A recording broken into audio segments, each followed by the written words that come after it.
All right, I want to welcome everyone to the Rikishi Driver Talk Show. It's another episode. Y'all know what time it is, and it is powered by Knox Pro Entertainment. It is January the 30th. It's a Saturday, 2021, and it is still cold out here in Los Angeles. So I hope you guys are doing fine out there all across the world. I want to thank you for tuning in. You know, being my loyal listeners, thank you so much. I really appreciate that. You know, I have production meeting with my teams that are behind the scene, and they've been, just giving me the updates of how much the show is growing. And I just want to personally thank you guys just for always tuning in and your comments and your opinion of the show. It matters to me. Don't think for 1 minute that I don't hear about it, because I do. We have production meetings, at least once a week. I like for them to come through, to give me heads up on what's happening with the show and what is your feedback. And I also want to thank those that have been dropping emails as far as sponsorships. I appreciate that. Listen, when I first thought about doing the show, number one, I'm not a talk show host, but I just thought, I said, man, how do I, how do I just, keep up with my loyal fans that, that's been with me for so many years, 31 years to be exact, I think. And, it's through this show, that I'm able to keep up with everybody. So thank you. Let me see. And so, I got a special friend that's actually coming on, and I'm actually texting back and forth right now. He's actually late, but he's gonna hear it when he gets on the show. I don't know if he's ribbing me, but he's here. So let me see.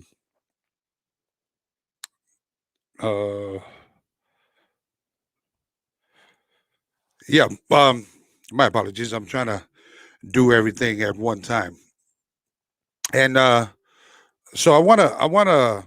You guys seen? I've been posting on my social media about my guest that I have here for tonight. He's a longtime friend of mine's. I mean, long. We're talking long. In the industry, been up and down the road, had a lot of matches together, himself and Bubba, his partner, with me and my partner, Samu. And through the years, as we traveled the road together, we spent a lot of times in different arenas and on the highways and just, doing the time, doing the work. And we became real good friends.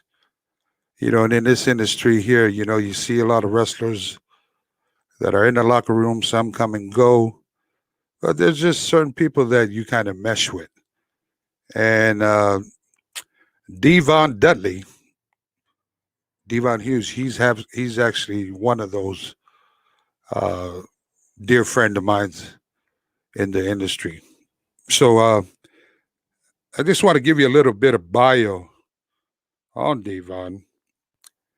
So Devon, he was inducted into the WWE Hall of Fame 2018.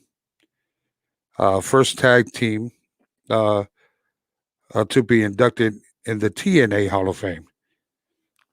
He was 23-time World Tag Team Champion with Bubba Ray as the Dudley Boyz. Has held 25 major championships between WWE, ECW, TNA, and New Japan. Damn. That's a lot. And he's currently a producer with WWE for Backstage, the founder of Devon Wrestling Academy. So there it is, man. Devon has done a lot. Been in the game for a while. Okay. I'm actually doing my show, and he's on here texting me that, I guess he was late. Well, yes, you are late. And I'm going to have the producer bring you in during this time. Devon, ladies and gentlemen, I want to give you this short little video of Devon, and then we're going to go ahead and bring him in, and let's hear Devon's story. Ladies and gentlemen, my friend Devon Dudley. Oh, testify! Please call my name. I want to hear my name. Please call my name. I want to hear. Please call my name. Yeah, we coming now. Come on. Yeah, that's right. We put it down. It's like a family in here, just a little disabled. Putting it down, we lay them out on the table. Who's in the house? The brothers in the house. Gotta turn it on. The bingo hall really means to us. Oh, my brother! Testify! I wasn't done yet. You're done now.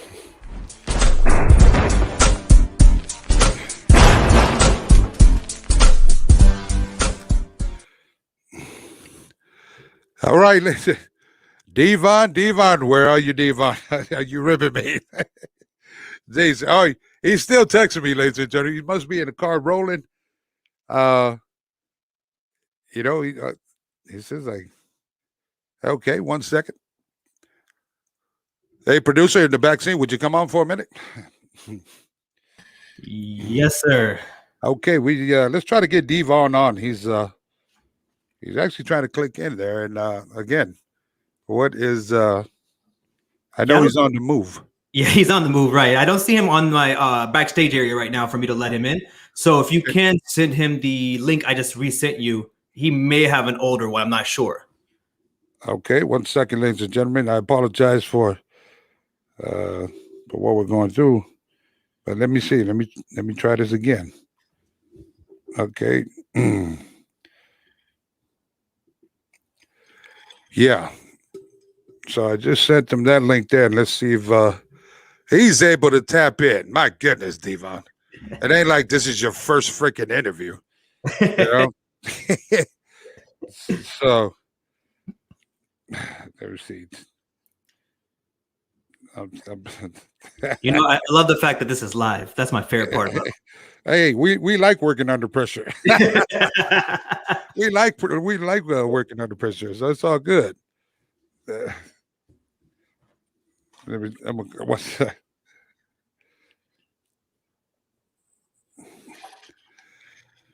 Okay. I'm actually calling them right now. You know what? You know I'm on live over here waiting for you to come onto the show, right? Oh, yeah. I mean, you know I'm only good at getting tables. Yeah, you are actually live with me on the microphone so people can hear you. So all you got to do is hit that link that I just sent you right there on your phone. Yeah, that's what I did, and it says, "Whoops, there's nothing here." Can you check your email? Oh, you hear that? Yeah, that's not. Yeah, you just sent it to me. Hamza, will you resend? I got two of them. I don't know. Is you kiboshing my show, or what are you doing, Devon? I sent him another email link right now, and asked him to just try that one to make sure that we have the right one. And he sent you another link, so go ahead and try that one. That's why wrestlers do what wrestlers do, ladies and gentlemen, and we don't mess with the technical stuff like this. Devon, check your email again and then click that link. Well, can you tell the fans that you are here? I am here. I'm live and waiting to get in there. All right, check your email and then you can click that link and try that again. And then it'll bring you right on. This is not your first. You know what? If this was WWE, you wouldn't be doing this like this.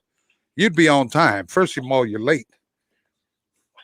Actually, I wasn't late. I was only 2 minutes late, and then I couldn't get into the link. Oh, well, okay. But I don't know what to tell you. All I know is I'm live. I'm on this, I'm on the live feed. I'm doing my thing here, and I'm only waiting for you now. And of course the fans are waiting for you. I think I know what this is. This is payback. And no, it ain't. No, it ain't. All right.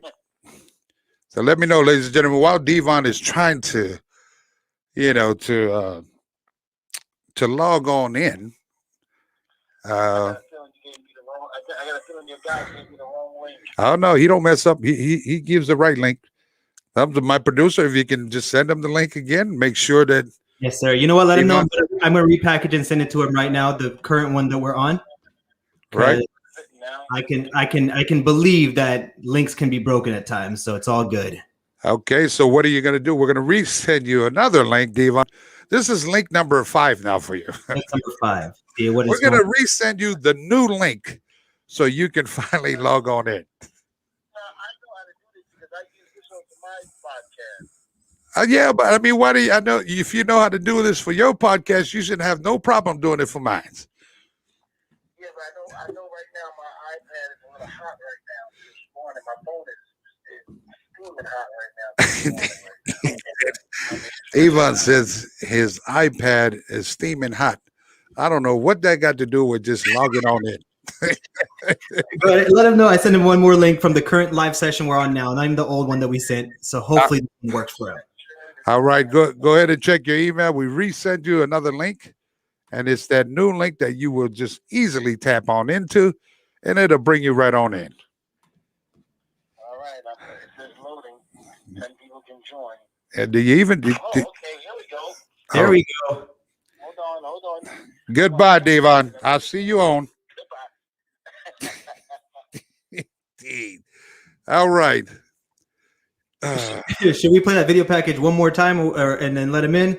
That's good. Just let him on in. Let's just catch up with the show. The fans already seen the package the first time, and Lord have mercy. Lord have see now. I really got to pray for you, Devon. Now wait a minute. Now I'm in my son's room right now. I couldn't go up where I normally do my podcast because that would have made me to go even later by the time I got all of that set up. Okay, so I had to make sure I'm doing it right now. So I'm. Well, I mean, I just went. I don't do too much stuff for nobody, but when I got to go through fixing a nice edit package, video, good introduction, I even went and just had to look up a bio because I wanted to make sure that I spit out the right information. And then, ladies and gentlemen, here goes Devon, and you're not there. I almost said, well, ladies and gentlemen, that was my show. So good night and thank you and have a great night. My brother, I'm so sorry. The family, we were at a what's the name? It's not Disney World attraction. It's like a little attraction out here. It's called Andrade Speedway. Yeah. So we were out there, and my wife's brother. Are you scared to turn some light on so we can see your face? Say what? Hold on. Are you scared? I'm just saying. Now we can't even see you. First you're late, and now I can't see you. Now I can see. Just turn a little bit of light on so we can see you. Man. Can you see me now? Yeah, I can hear you very clear. Yeah, I can hear you very clear. Okay, I guess I'll just take what I get. Well, hold on. I'll take my hat off. Now you got to be able to see me with the hat off. Well, yeah, I know it's you now. So what's happening, man? How you been? I've been doing all right, man. Not bad, hanging in there, dealt with a little bit of health issue, but I'm good to go now. Oh, you good to go? Good to go, man. I'm just waiting for my doctors to, give me the okay on everything, and I'm good to go, man.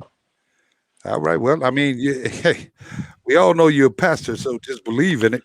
Well, ladies and gentlemen, can we all just send some hands? Reach up and just put your hand on top of the screen or on the speaker if you're listening, and just send some prayers and some love, some speedy recovery for the brother Devon. Wow. Well, it's Reverend Devon now. I am an ordained Reverend now. You ain't no damn Reverend, man. I am. I'll send you. If you're a Reverend, then I'm Satan. We shall be calling you the Prince of Darkness. So what's been happening with you, man? I mean, how's life after after working, man, wrestling so many? How long you been actually been in the business now? How many years? 30 years. Damn. Sheesh. 30 years, and the great part about it is here's what I love. Me and Bubba had been on TV for so long, right? So we get to TNA, and this is when a lot of the WWE guys were coming over there, after leaving WWE. Mm. And I remember some of the fans were going, "What the hell? Why is it that the Dudleys are going over on Motor City Machine Guns or AJ Styles and all of that?" He was like, "Let the young guys get a break and this and that." But what they didn't realize was AJ Styles and them and Samoa Joe, they were only a couple of years behind us. They were up there as well. The only difference is you were used to seeing me and Bubba's face on TV, but you weren't used to really seeing AJ or Samoa Joe or just those guys that were in TNA. Eric Young. They're only Yeah. a couple of years younger. It's incredible how fans don't put two and two together with that. Well, it's nothing like, I always tell the fans, know your role and stay in your lane, because there's things behind the scene that, do your homework before you open your mouth and spit it out. Thank you. Exactly. I mean, that's a problem with nowadays. I respect all the fans, but And I let do the fan too. be a fan. You know what I mean? You be the one to sit there and let us do our thing and so forth. Yep. Don't act like you know it. You know what I mean? Like, you ain't behind the scenes, man. Not unless you got some cameras, some stooges in the locker room that's Mm, texting you or sending you videos during the time while it's happening. this is true, and Mhm. Lord knows I've met my group of Yeah. stooges along the way. Hey, say, man. So tell the fans where exactly, like, where'd you go to school and grow up from? I know Well, where you guys, but where I grew up in Brooklyn, New York. I was born and raised in the shout out to projects. Brooklyn. Absolutely. Yeah. I was right over there in Flatbush and Nostrand Avenue, Myrtle. Uh-huh. I grew up right over there. And after my mother, the projects got real dangerous at that time. This was like when crack first hit the scene and Damn. ran through the projects like Yes, crazy. sir. I It was remember them days. yeah, it was making people that went to work every day and Yeah. be responsible. Now they're like sucking on that glass pipe, and all of No a sleep. sudden, and nothing. It was Mm. like totally done. So, my mother was like, "We got to get him out of here because we don't want him to fall victim like Mm. everybody else around us." And Yeah. so what happened was I had an aunt that lived in Long Island, and she basically lived in Huntington, New York. Mm. And so what I did was I went to school out there with her. Rochelle, Yeah, right? Huntington, Okay. Huntington, Long Island, and then I would go back home during the breaks and stuff like that, Christmas breaks or spring break or whatever, during Right. whatever, and the weekends I'd go back home to Brooklyn. Okay. Then my mother got remarried, and then we moved to New Rochelle. That was probably because of you she got remarried. You done Who? drove her crazy. You. No, the right Reverend Devon would never. I was only helping. So then we fast forward. How did you meet Bubba? And then you guys just started off when did that happen? What year did that Yeah. happen for you? Well, that was in '96 because Yeah. I was taught by Johnny Rods, the Mhm. unpredictable Johnny Rods. Yeah, man, I had yeah. some matches with Johnny back in. Johnny used to whoop my ass in back Uncle Alpha's house. Uncle Alpha used to have a ring back there in Hampton, Connecticut. Oh And yeah, Johnny Rods would always come over. He was close to my Uncle Alpha. They were buddies like that. yeah. And they do those little independent shows, man. And they're the Green Boy. They throw the Green Boy in there. And you get And your old ass beat. Rock Yep. boy, Johnny Rods, boy. He wasn't no Mhm. joke, huh, Devon? No, he wasn't. No, I mean, listen, with all due respect to Mm. Stu Hart, and the dungeon, but I'm going to tell you right now, I was never in the dungeon, so I don't know and I can't speak. But what I can say is that Johnny Rogers' dojo was no joke. He I was the mean, real deal. he was a real shooter. Yeah. Back in the day for Vince Sr., they would call Johnny if someone needed an attitude adjustment, someone Yeah. wasn't acting right, or someone just need their ass beat, Johnny was one of the ones they called. Shit, and all the time they thought it was Andre the Giant doing it. Yeah, no, it was Johnny Rods. Johnny Rods was his Rica, go-to guy. Puerto Yeah, Rica. that was his man. So he went there, and I was taught by that, so I had to deal with that. I got beat up and stretched every day for 5 years. Hey, As I don't was you with them. feel like that's the difference, like how we were trained though? Like, cause my uncles did the same, like, and it wasn't they'd be so snug on Mhm. us, training us, but it was out of love because they wanted us to really feel, what this industry is about. They wanted us to respect it. Well, I tell a lot of the students today, my students, and even other people from other schools, I'm like, listen, if you was to break in how I broke in, or Mm, how so many old school guys, like myself, or during my era, you would mm, not have survived. There's no way. You got people bitching and complaining now about people saying little things to them that's out of control, that they think and this and that, and then it becomes a whole big deal, you mm, know, in social media. Like one of the things I gotta say, Hugh Morris. Now I wasn't there during the time of NXT right before let him go, but I do know Hugh, and I mm. do know he's an old school guy, and he was trained by Johnny. You Right. know, so some of the students, if I'm not mistaken, I believe they didn't care for Hugh's tactics and things like that, and his way of being. But to me, when I heard half the stuff that he was doing, I'm like, wait a minute, that's old school. That's the way we were trained. Yeah, And people, a lot people of kids nowadays, those are like, I get it where the training from you and Hugh or with Johnny Ross is similar from, how our uncles trained us and everybody else that came underneath the Wild Samoan training. The kids mhm, nowadays, they're spoiled, man.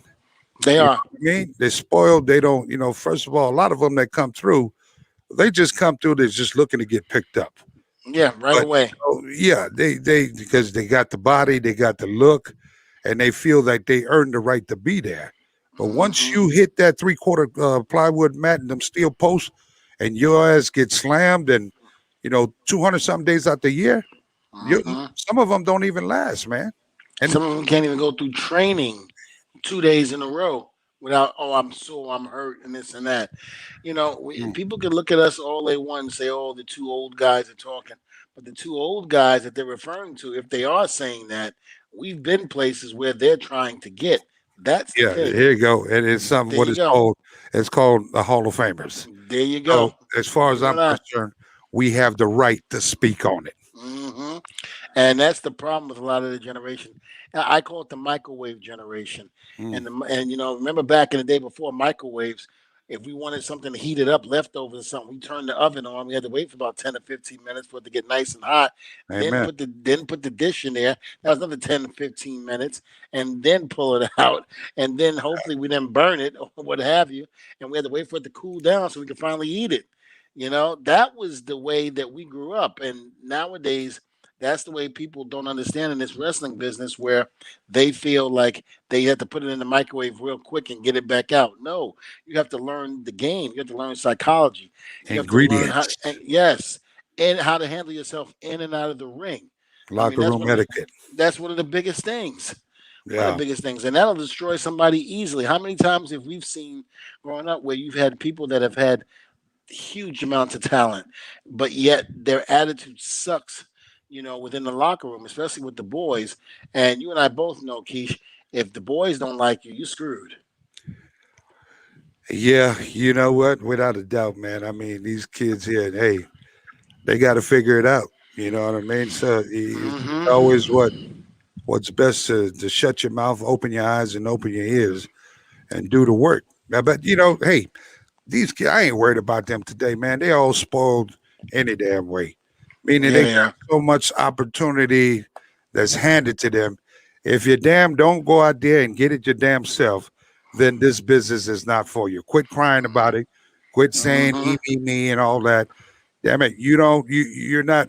Nothing is given to you in this industry. You got to get out Absolutely. there and work for it. Absolutely. But I And want to that's talk about you. this show, the reason why I got you on here, my friend, I want to know the lifestyle of, like your story is similar to ours, young Hmm. kids coming up in the industry being trained by Johnny Rods, us Alfonseca, and then finally you hit ECW. How did you and Bubba connect it? And then you guys for so long has Yeah. killed the tag team scene. Well, I'll say this. After being with Johnny for 5.5 years, he also trained Taz. He also trained Yeah. Big Dick Dudley and Mm. Tommy Dreamer. He also Roddy Who all, Piper. who all became successful workers in the industry. So Exactly. obviously He the knows training works. exactly, and he also helped train Roddy Piper as well Mm. when Piper grew up. So that was great. But The what legend, happened the was, icon. yes. So I came into training one day, and I pretty much had said, because I remember right before that I had walked away. I was having some problems at home with my marriage, my first marriage at the time, and I was going through hell. So I thought I was going to leave professional wrestling. I didn't think I was going to come back to it.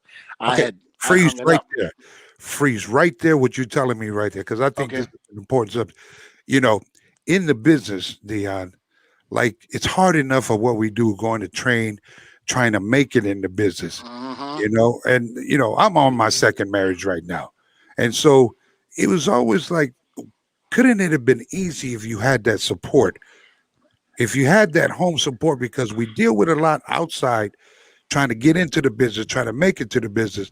And if Hmm. you come home and you don't have that family support, even if you're married or not married, or your girlfriend or your relationship, it's very difficult to make it work. But you got to make that choice whether I'm going to move on and you're not going to hold my career. I'll just loop around back if it's meant to be. Yep. But in the meantime, you got to make that decision, and you made that decision. Oh, I did, and like I said, I gave it up because I was having those problems. But then I was holding my twin boys in my hands, and I'll never forget it. And I said to myself, I said, you know what? I'm not going to be like my biological father. I'm going to make something happen out of this relationship, not only with my boys, but I'm going to show them that I got something that I'm going to do. I have a dream, and I'm going to make sure it happens. And I was looking. I'll never forget the look when I said this to them. It was hard. It was very, yeah, and I was just like, you know what, your father's going back. I'm gonna make sure you're proud of me, and that's exactly what I did. I went back to Johnny Rods. I was busting my behind for at least 6 to 8 months after being gone for like 2 months. He Mm. says, "What the hell happened to you? Where'd this come from?" It was like I had a newfound sense of where I should be and what I should do, and he basically said, I trained Tommy Dreamer and Taz. I was like, yeah. And he said, they're in ECW. And I was like, oh, yeah, yeah, yeah. And I remember when I watched ECW on TV, I was like, man, these people are crazy. I was Mm. like, I ain't going to this place. These people, barbed wire bats and all Yeah. of that crap. And I was like, oh, no, this ain't for me. I was like, I like the WWF stuff. I like the entertainment, Hmm. not this blood, and all of that. And then he said to me, he says, well, maybe I should get you down there. And at first, like I said, I was scared to death. But Yeah. inside, I had that conversation that we all do have. We could have like 1,000,001 word conversation within 2 seconds, and I Yeah. had that. It was just like, well, if you better say something because how else are you going to get to WWE? Might miss If that you, opportunity. right. And so I said, yeah, Johnny. I said, I'll do it, not knowing that it was really going to happen. I was just scared to death. I was like, yeah, I'll do it. Yeah, of course. I'd love to go to ECW. He made the phone call to Taz. Taz called me down. We had the tryout, and the rest is history. Devon Dudley was born. Damn, how did you feel, man, when you got there, man? Did you already know you're gonna be with Bubba? No, he actually. Well, I knew that when Johnny called Taz and told him about me, and Taz said, "Bring him down." Johnny told Taz, "Yeah, I got this guy. He'll stretch everybody down there. He'll Oh, blow damn. everybody up." Now, of course, He threw more pressure on you. yeah, he did, and freaking, he says that, and I remember him telling me he said that. I said, "Why would you say that?" I said, "Don't do that." I said, "These people fight with barbed wire bats and thumbtacks." I said, "I don't like that." And they swing chairs. I was like, "What the hell?" And the first thing I wind up doing when I came to ECW was swing a chair. Well, That was hell, the first thing I did. that ain't nothing different where we come from the ghetto. We got to fight for our Hmm. rights out the ghetto. Exactly. And you talking about the time during when crack was happening? Hell, that's you had to look over your back every time. You did. You really did. Like taking the garbage out to the incinerator wasn't just going there and coming back. You had to make sure nobody was in the hallway that was Mm. ready to jack you behind. So when you finally got to ECW, where did you meet Paul? I'm sure you. Well, no, How I had met Paul. Actually, Paul, Dreamer called, Taz called. I'm sorry. Let me say, Johnny called Taz and told him, but Mm, then he had also called Dreamer. Dreamer called Paulie and said, "Hey, I think we got this kid that's going to come in. He could be great working with Bubba as a Dudley." mm. And they were looking for a Rastafarian Dudley at first. Now, Uh, back in the '80s, I had the Jerry curl, so the top of my head stopped growing. The hair, the hair stopped growing. So I was like, I'll be a Rastafarian. I said, but hey, man, I can't grow shit on top. I said, those days are over. The Jerry curl juice killed that. not to mention them damn Jericho juices. It's expensive. Oh yeah, absolutely. So they were like, yeah, no, don't worry about it. We don't have to grow the hair because I Mm, thought he wanted me to grow dreads. I was like, there's no way I can grow dreads. I mean, yeah. there's no way. And they were like, no. How about you just be this pissed off militant, Dudley? And that's when he asked me. He goes, "Who do you like?" And I said, "What do you mean?" He goes, "Who's one of your badass, kick-ass guys that you like?" And I've always loved Mr. T Mm, back in the '80s, with the Rocky 3 and all of that. I yeah. said, I love Mr. T. And he's like, oh, I was like, I idolize Mr. T. I used to do Mr. T impressions and everything. So Mhm. Paul said, really? So Yeah. I said, yeah. He goes, do it for me. So I did it for him. He goes, not bad. He goes, have you ever Oh no, seen? no. Well, we want to hear. I want to hear it too because I never heard it before. I did that same one when he was like, hey, woman, hey. Since your old man ain't got no guts, why don't you bring your privileged self over to my apartment and I'll show you what I can do.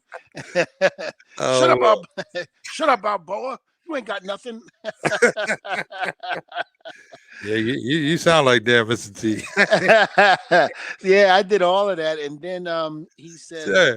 he goes, all right. He goes, you ever see Pulp Fiction? And I was like, no, I never seen it. And he was like, yeah, it's with Samuel L. Jackson and John Travolta. I said, yeah, I've heard of it, but I've never seen it. He was like, well, it's on video now. He's like, so go to the family video store. Or VHS, VHS, yeah. He said, go rent it. So I was like, oh, Blockbuster. Go to Blockbuster. yeah. So I go home and I tell the wife at the time, I said, yeah, I got to go look at Pulp Fiction. She goes, what do you mean you have to look at it? I said, I got to study it for work. He was like, for work? I was like, yeah, trust me, it's for work. I went in there and saw it, and I said, I love it. I said, now, what did you want me to gain from that? Mm. He said, did you ever see the character that Samuel L. Jackson played? He's like a Bible thumping um, preaching guy before Yeah. he kills this guy. And I was like, oh yeah. I was like, well, that's kind of news to me. That's no news to me. My father's a preacher. And he was like, really? Because when my mother got remarried, she Mm. remarried a pastor. He came in at the right time when my life was, could have went in any direction, but he came in there and he did the right thing. That's where that came from. So he Oh, for a said, shoot, for the fans that listening, you really are surrounded from people in church, pastors, and yeah, my mother, yeah. both my mother and father. My mother got saved. Here's a true Mm. story. My mother was out there, she wasn't saved in the church or anything. I asked her, I used to sing in the choir. So I asked her to come to one of our, Wait a minute. What? Used to what? I used to sing in the choir, my brother. How did Hold you on, hold on, hold on. how did you make it into the choir? Hold on. You were on the back of the plane with me, Rock, Farouk, Mhm. Trish. Remember when Rock was playing that guitar and we were back there singing and cutting tunes? I'll tell you, that was probably one of those BSK nights with half a bottle of Jack in us. We can hear the music, but we're not there. You know what I'm saying? Well, But you're hold on. probably right. I was probably back there, but Yes, but I had to sing good because remember I was doing it for the Lord at one point, so I had to come correct for the Lord, for the Lord. So for the I for the loud, for the for loud. the yeah, thank you, Jesus. Yes. Hallelujah. So I sat there and I called my mother up. I said, "Hey, I would love for you to come watch me in church." and I'll never forget it. I can see it to this day.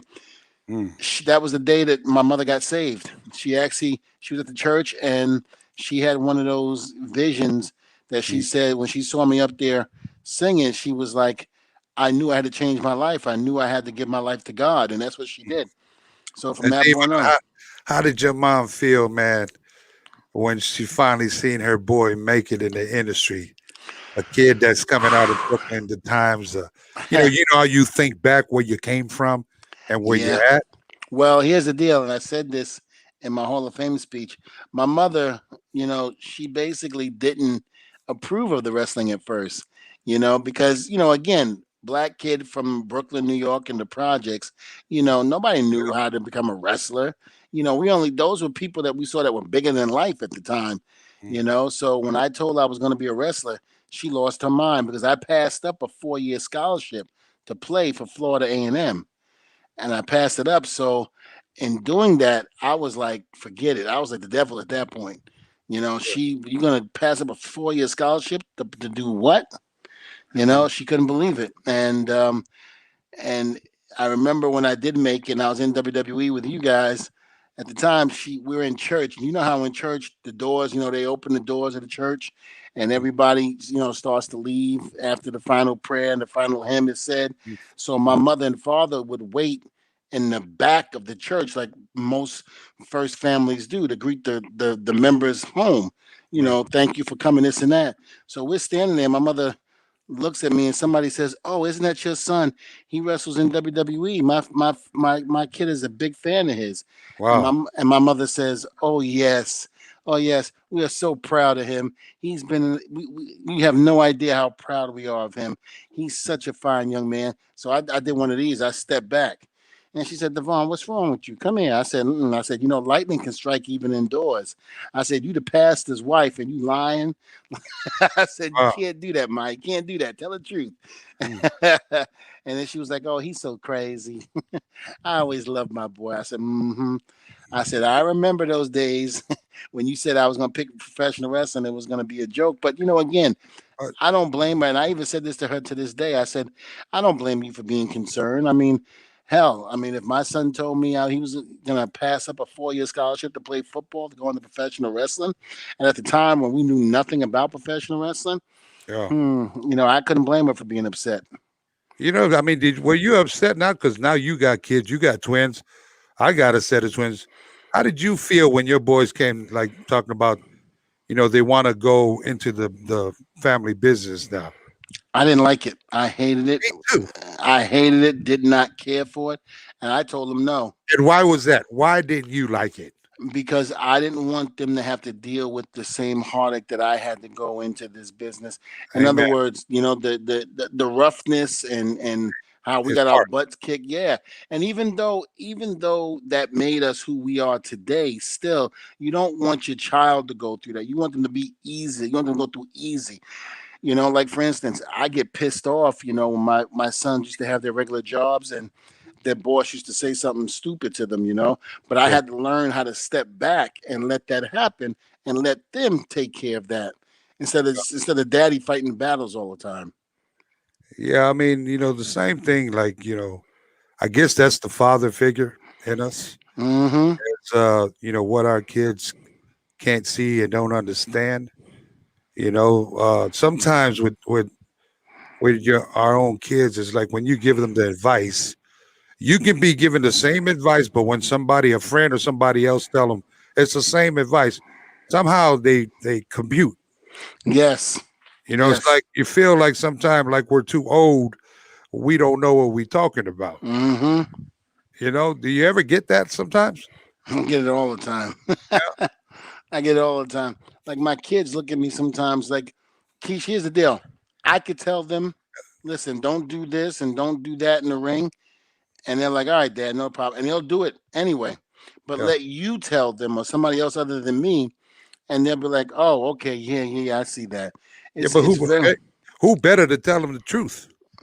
You can hear it hello. all day long from your friends. It might come out in another Mm-hmm. way from your pops, because I mean that's Mm-hmm. what we're supposed to do. Mm-hmm. You're supposed to shoot straight to you. I'm not your friend. I'm your father. Exactly. This is the Mm-mm. business that we know. in our sleep. I've always said it's always, we can be friends with our kids, but first and foremost, they need a parent. They need guidance. They need true guidance. Anybody, they can have friends. They're gonna have tons of friends, but they need someone that's gonna be there in their corner to tell them when they're doing right and wrong, and especially when they're doing wrong. Because if they're doing wrong, they got to be back on the path again of doing right. Yeah. What better person to have than your own parents or someone that's close to you that you love? You know what, Devon? We talking about our kids. This is something too that I've been dealing with for a while now, man. And I'm not ashamed to say this or talk about it. I got a lot of time to try to catch up with my kids. you know, During the years when we've been on the road, the scheduling, the mental drive that comes with the business, the politic, and when you come home, you're just so drained from everything. Yeah. And then it's like there was never really that quality time to be able to catch up with the boys and my kids. Yeah. And then the schedule, you're what do you got the next day? You wash your clothes, pack your bags, you're back out 6 o'clock. They put you on the early flight because it's the cheapest damn ticket for them to buy for you. Mm-hmm. So you're really not getting no rest in that. But what I'm saying is, I'm just so happy to be alive right now. Is it giving me the opportunity to try to, to catch up all the lost times, not only with my kids, but with my grandkids, my new grandkids that are coming. Mm-hmm. So, it's a blessing. This part of my life right now, after everything that we've done in this industry, Mm-hmm. a lot of people don't understand this is the part that means the most to us.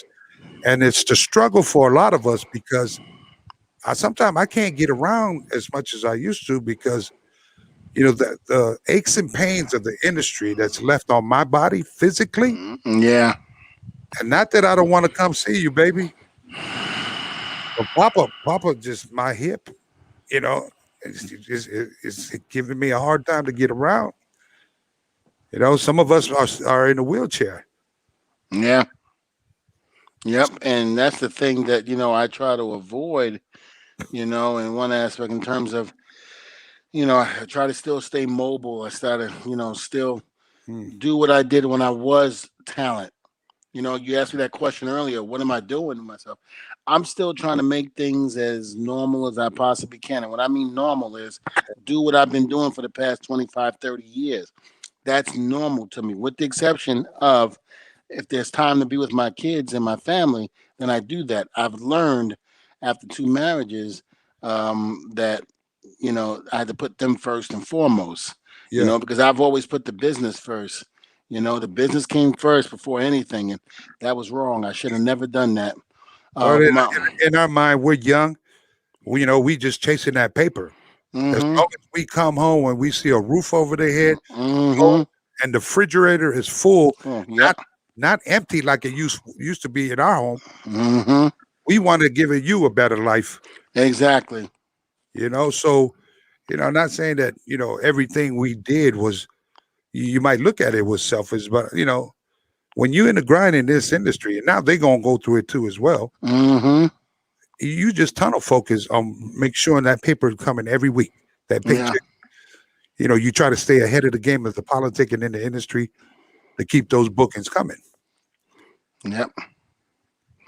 It's hard, man, and it's hard. And I try to tell my boys, all the time, like, I see things that they're about to go through, and I'm trying to, get them in the right You track. get a mile away.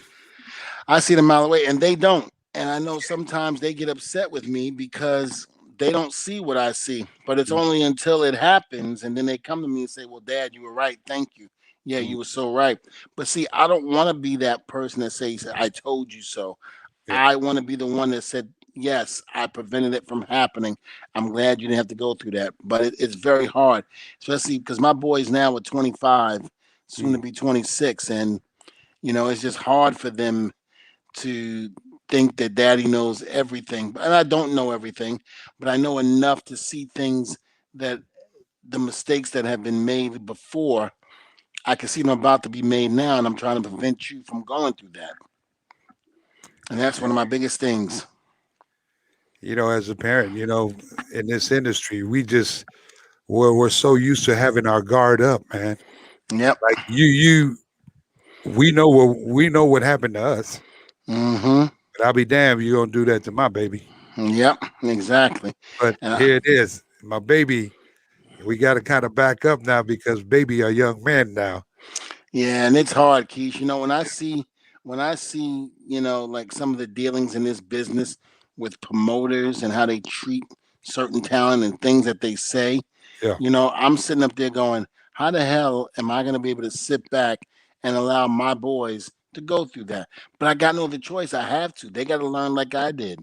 Yes, sir. They got it. They chose this business to be in part of it, and not to mention they got like their regular jobs. Before everything, they work in corporate, and I'm like, well, when you get to a certain ladder in corporate, you have to deal with the same BS that you would probably in WWE, the same BS, the same favoritism, the same whatever, and you got to learn how to conquer it on that level. Here, at least when you're wrestling and you're in a company, you're doing it, but yet you're doing what you love. Yeah, you got that right, man. I mean, I'm sure the boys are probably watching this interview right now. And I ain't just saying this because maybe they're listening, but I'm just telling it like it is. As always, you know me for many years. I always come correct straight up. Yep. And, you understand the game. Oh, You've absolutely. been in it for a while, and to be able to be in the game for a long time, you can't be no dummy at this. You got to be smart. You got to, you've learned a lot from your past mistakes, your, things that you went through in the industry. Yep. And, your grind and your hustle and your passion to be able to stay ahead of the game has still continued, as we speak today, Devon.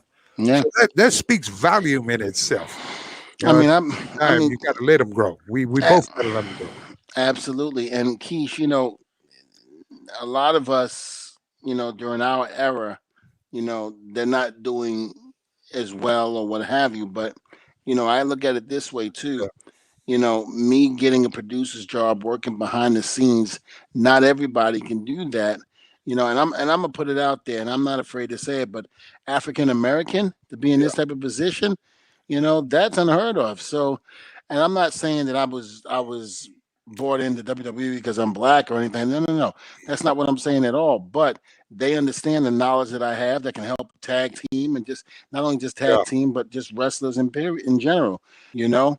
And I guess you could say that I do know how to talk to talent and get there because when if you have talent disagreement of how they feel a certain thing should go, and you have the boss of the company saying, Yeah.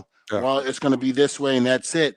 My thing is, how do you relate that so everybody can be happy? How do you relate it to the boss is going to be happy? But how do you get it to tell, talent, hey, listen, this is what we got to deal with and this and that. But why don't we do it this way to make it better? So let's put a little bit of yours in there along with what they want, and then let's make this work. And that's exactly what I do a lot of times. Well, experience in our industry, you and I know this, it has no color. Mm-hmm. It has no color. Experience in this industry has no color. I'm going to repeat that again. Meaning, if this Samoan guy that you're listening to is smart and I happen to be your agent, and then you have somebody else come that doesn't look like me, and you know damn well what I'm spitting out makes a lot more sense, then you need to wake up. You need to smarten up that this industry is not for you. Absolutely. And again, Keisha, I love the fact that, a poor boy from Brooklyn, New York, that idolized this business and watched it and watched every second I could Yeah. in terms of this wrestling business. Not only to be able to make it, to be, considered one half of the greatest tag team in the history of the business, but now to be, a Hall of Famer and to now also work backstage as a producer. Congratulations, man. Because not everybody can do this position either, and a lot of wrestlers will tell you that have tried to be a producer. It's not easy. They can't take it. They got to get out. If Teddy Long would probably hate me for not to ever ask you this, But how in the hell did you become a producer on the WWE show? I mean, come on now. I mean, who was you fooling? Well, you know, I had a lot of people drinking that Kool-Aid. And eventually somebody would drink it and go, we need to make Devon an agent. That's a lot of damn Kool-Aid, boy, because you got the damn job and you get the paycheck every week, son. You know, I can't complain about that. So I can't complain. Tell the twins and the whole family, hey, y'all don't complain. Daddy's still getting that paycheck now. Still taking what I got to do. Man. But I tell you what, my sons, you know, tell me all the time that one of the things that they want to do is work with your boys. They want to be able to work, especially, you know, when your boys were going at it with the New Day. Yeah. And I was producing a lot of those, you know, with them on SmackDown and Raw. You know, my sons would ask me all the time because I'd call them after the show and they'd be like, who did you have? And I said, well, take a guess. And they would say, well, if we look at the way this matches were put together and how it was structured and the psychology of it, that looked like this was your match. And of course, it would be your boys and New Day. And I'm like, yeah, you know, and they were like, man, that's what we want to do. That's our dream, to be able to work the Usos. You know, that's what they want to do. Man, them boys there, man, you know, they've been around the business, I'm sure, all their lives. Mm-hmm. So for them to step up and, you know, to get in there and mix it up with my boys, it'll just be a natural. Just give me the finish, man. Mm-hmm. Give me the finish and let the rest just go. Just do what you guys have always known how to do. You know, just get out there and do it. It's no different than when you and I used to do it when I was Reverend Devon. Oh, yeah. You know? Well, my back used to hurt every time when me and you worked. Oh, you a lie. You remember me and you's matches, boy. We just never went. What's the finish? Yeah, that was it. That's all we needed. Nothing. There was nothing talked about. Nope. You know what I mean? And most of the time, me and you, like if we'd had 10 minutes, by the time you remember that, we get to gorilla position and Devon, you guys got 6 minutes. Uh-huh. Most of the time, people panic. Yeah. You and I, we didn't panic. No. You and I was like, no. Because I realized, too, that when you're in there with somebody that you trust and you know that knows the deal, whether they go from 12 to 6, you're going to make it work. You're going to make it. Come on. Can I get an amen? Oh, testify. Amen. Can I get an amen? Amen. Oh, by the way, my brother, I sent you something on your phone. What'd you do? Send me an offering? Actually, you can say it's something like an offering. Actually, why don't you go ahead and look at your phone real quick and read it on the air? Oh, really? Oh, yeah. Read it on the air. Tell me what you got. Let me see here. Load it. Okay. This looks like some type of ministry. What? United National Ministry? Oh, yeah. I told you I'm an ordained reverend now. I told you, you thought I was joking. Are you a shoot reverend now? I'm a shoot reverend now. Wow.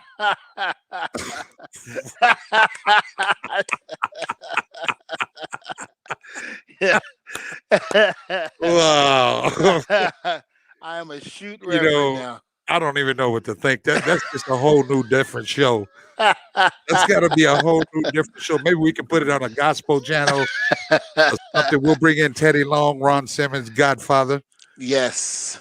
You know, maybe John Layfield. We'll bring a JBL in the crew. Oh, Lord. Just so we can have you as a shoot pastor, you know, so you can kind of practice how you would do your you know what I mean? Oh, yeah. Way before you go into a live crowd. You don't go out there and stumble over your words, you know? Never, my brother. Never as Reverend Devon. So did you become a pastor so you can pass the collection plate? Or is this just another booking or what? What are you doing? Well, you know, I will have the day that we put the concrete windows up and all of that around my church, my building, I'm gonna tell you right now, I'm gonna invite every single one of y'all, from Godfather, Teddy Long, Farouk. I'm gonna have y'all sitting front row, and then I'm gonna have you sitting right next. I'm gonna have you sitting right next to me in the pool pit. I'll tell you what, if you're inviting all of us, we're gonna show up with Godfather's pimp clothes. You gonna have all the hoes up there in the choir. Godfather's hoes up in the choir, singing from the choir. Hey, let me put it to you this way: Jesus was with the sinners too when he preached around. So Yeah, I can lay my hands on the Godfather's ladies. You yeah. know, just saying. You know, because they need help too. You know, you Make sure can't you just. got that red wine flowing in there too, man. Oh, you gotta have the Gotta have red some wine. red wine, right? Listen, you have the red wine, and don't forget my water. I gotta sprinkle and lay my hands. Lord have mercy, man. Love, peace, pray for Devon, and I think we just that's got to be a whole new separate show here, man. We get to be off guard of being a shoot minister, Yes. a shoot preacher. And now I will do weddings and everything else. I mean, you want to get in touch with Reverend Devon, you can hit me up on my Instagram Okay. and Twitter at Devon Testify Devon. And if you want me to do your wedding, I'm more than happy to do it. Lord have mercy. There you have it, ladies and gentlemen. We got a new pastor, Pastor Devon. Hit him up on Yes. all his social media, and then just go on and just send in your offering, and away we go. Absolutely. Now listen, $1 is a terrible thing to waste. So I'm gonna tell you right now, just like I did during the Reverend Devon, $1 today means salvation tomorrow. So you know what you got to do when that bucket is passed around. The Lord don't like change. No, we like that silent stuff. Wow. Oh man. Well, listen Hey, here, man, on the shoot, man. Congratulations, because you're off to another journey of being a minister. I hope that you touch a lot of lives out there. Not like how you touch my life, would you stop? but touch the lives out there, save them. But also, man, I want to before, because I always say this, tomorrow ain't promised, man. Congratulations on all your success. Thank you, my brother. Congratulations of being inducted into the Hall of Fame. I say the same to you Uh, too, my brother. And also, man, just thank you, man, for being such a good brother, man, a good close friend of mine in Thank this you. crazy industry through the years and years. Absolutely. You been so close to me and my family, and Yes. thank you for looking out for my kids too, man, while they're there, man. No. I wonder when I seen the match with you working against the boys, I said, damn. I wonder how Devon feel like, he's working with their father. Listen. Like you must be looking across the ring like, damn, I used to work with Rikishi back. Yeah. Now Listen, I'm actually looking at his kids. you know when that really hit me, Keish? What? Was when at WrestleMania in Dallas. I forget what WrestleMania it was. It was like 3 or 4 years ago. We were in Dallas, and Uh-huh. I happened to look across the ring and I see your boys. I remember looking at Bubba going, "Damn, those Rikishi kids." I said, "Those are the same ones that was in the damn catering throwing frisbees around with Terrence and Terrell, my twin boys. Now they're in the opposite ring, and we felt we done helped contribute to packing 110,000 people here in Dallas." I said, "Ain't that a blimp? If you would have told me that 20 something years ago that I'd be sitting around in that ring at WrestleMania at that show with your boys, man, I would have said you were a liar. Ain't no way I can remember that." you know, the boys, they used to be so happy because we'd bring them to TV. You remember that when they was young. Yep. And we'd always take them and put them in a catering. But I would Yep. tell my boys, don't ever leave here. You sit there, you eat all the food you want, eat all the cookies you want. Because after Dad is finished working, don't ask me for no food that you hungry. Yep. Yeah, because you should have got everything you got sitting in that catering. Yep. And don't forget, there's some Ziploc bags right there. Throw some cookies in there. Yep. Well, Daddy, we don't want that. Then you ain't hungry. Then that's all I'm gonna say. Yep. Yeah. So listen, man, I want to put up this screen here. Let's go to your website of the school. Kind of tell me how the academy's going out there. It's give me a little rundown about your academy going. How's that going? Man, it's going really, really good. We got about maybe I would say 65 to close to 70 students, and we're working on a bigger place now. We want a bigger place because it's You're outgrowing, outgrown it. God has really blessed us in so many ways with this school, and I am very proud and happy to say we've got a couple of people going out for tryouts as well. As you can see on the board is myself along with two of the other guys. That's Dan Carr right there in the middle. He was the original creator of the American Gladiators. Really? He was. Yes, he was the creator. That was him. That was his show. And to what Hulk Hogan is to wrestling, he's also a arm wrestler. He's like the Hulk Hogan of arm wrestling. So Okay. he's in the Hall of Fame and everything. So when people talk about arm wrestling, he's like the Hulk Hogan to arm The wrestling. big dog. He's like The the big. big dog. Yep, he's got his degree in training, strength training, core, and all of that. We made sure of that, and he's like the Mickey of the gym, so to speak. He's like the Mickey. He was also responsible for the Olympic boxing team that went undefeated. Oh, okay. Yeah, so I got my hands covered in that with him in terms of that. He's always got new stuff given the students, Yeah. and then of course what we find out from at the PC, what they work on, we like to work on it with our people as well. So then that way they're not caught in it blind. They know what they're getting into Come on. and know they got to deal with it, and but the That's a school is very really, important point that you tap on. You know what I say, like, Al Snow has a school out there. Was it in Kentucky? Mhm. You got Lance Storm out in Canada. Knox Pro us out here in LA. You guys, you out there in Florida. I always tell my kids, listen, if y'all don't make time to show up and make training a priority, if you don't make it here, you're damn sure not going to make it there. Now, what Mhm. I mean with the performance center is this: like, there's 200 something people there. Yeah. We're here when you have an academy like such as yours, ours, Al Snow, the reputable schools, people that know Mhm. what they're training, Gang Grill out there. So when you come to a school such as ours, it's like you have the luxury of having a one-on-one training. You know what I mean? Mhm. Whereas as if for the PC, when do you think they're gonna sit down and have one-on-one with you when there's 200 something people It's hard. and like there's really no Yeah. time. You know what I mean? That's why you have to get all your learning before you get up there in your Yeah, craft. And that's why it's so important for people to find reputable schools out there.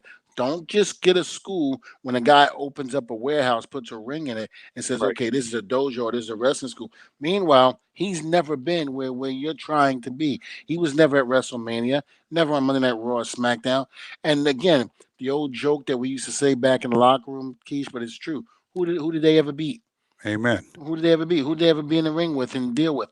And that's what you get with so many phonies opening up schools and taking Right. these kids' money. And then it's only when they come to people like you and I, Gangrel, Lance, they come to us late because Joe Schmo was able to open up a warehouse and put a ring in there and got them for $35 to $4,000.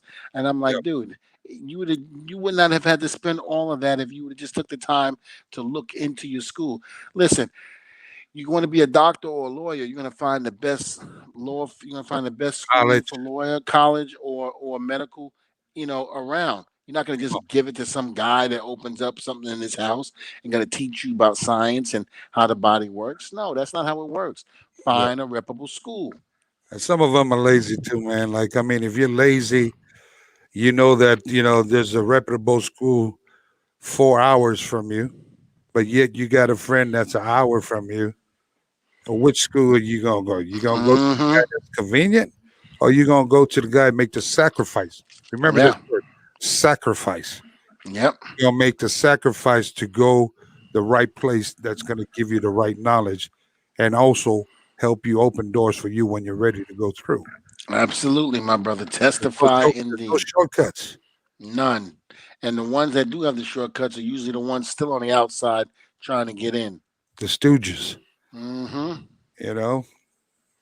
Yep, We absolutely. could go all day long with the kids now. They got it better than what we do. I mean, for those of you that just joining the wrestling industry to be able to train to be a professional wrestler, you all are a bunch of PlayStation wrestlers to begin with. They Yeah, are. Well, I'm yeah, gonna tell it like it is, man. I mean, yeah. they all come like they PlayStation wrestlers, but once they find out what the sweeping the bathroom, mopping the floor, cleaning the ring, taking those bumps, clean your knee pads, your elbow pads, make sure your Hmm. clean. You've got fresh breath. You've got halls in your mouth when you're training. Your Yep. gear is all clean. When they find out, damn, what does all that have to do with me being a wrestler? That has a lot. Until you figure that out first, Mm-hmm. you'll understand what it is. Absolutely. All right, my brother. Well, listen, man, Yes. it's been a pleasure to have you come through, man. My pleasure. You Sorry, I know, was a little late. I apologize for that. I blame now my you kid. I blame my kids. I blame my two youngest ones, my now you ain't daughters. gonna blame. You ain't gonna blame your two youngest. You ain't gonna blame nobody but yourself, because I ain't never heard you to pass it off on anybody. You always take responsibility. This is true. Even when I should have took the responsibility, I took it. You got it. Yep. Listen, my brother, I want to thank you. Got any last words before my time is up here? My brother, I just want to say for those that, and I think we touched it, for those that want to find a reputable school, find one. Don't just settle. Find one and go to that reputable school and learn the right way in and out of the ring. That's the most important thing. And remember, family comes first. Peace and love to everyone out there that recognizes that, and those that don't should, because like we always say, you never promise tomorrow. So you got to go out there and say I love you to those that you really do love and care about, because again, you don't know when it's over. Mm. Hey, man, you already sound like a preacher. Well, I'm telling you, I'm ready to that first initial sermon.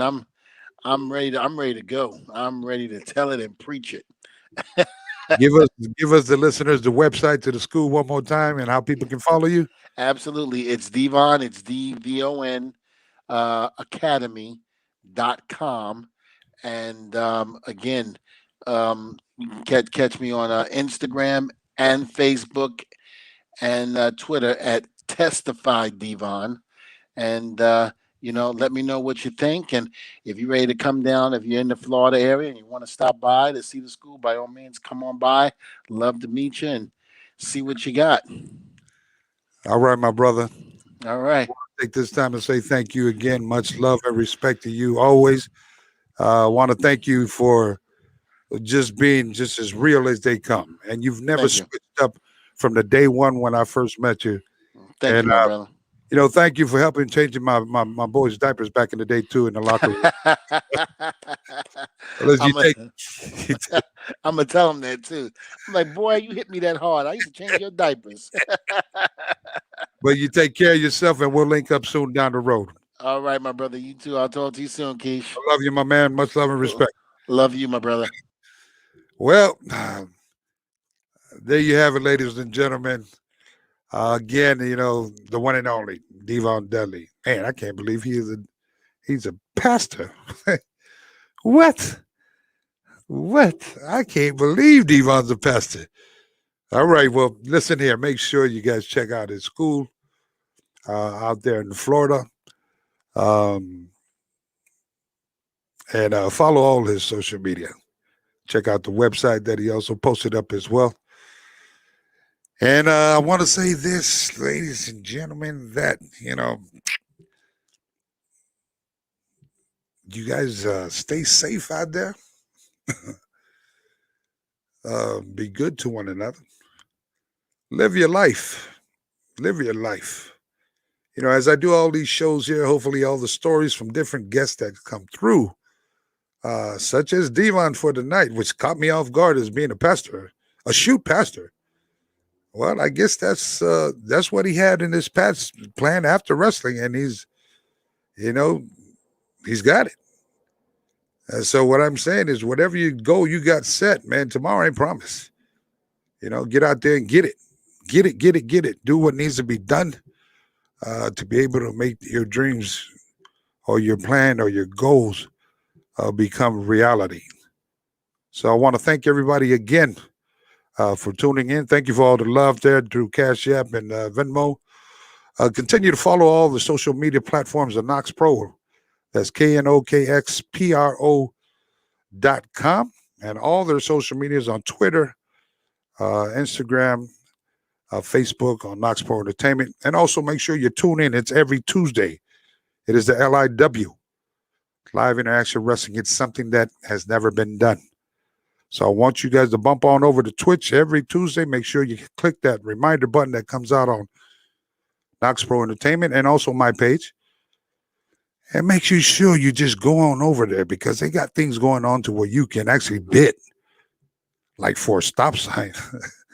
And then that other wrestler, once you reach that bid, that other wrestler, you can grab that, whatever it's a stop sign, and they can use the stop sign on the other wrestler. So check it out. It's a very great concept. It's a new concept. It's actually like a human wrestling game where you, the fans, control the wrestlers. So make sure you bump on over. It's every Tuesday.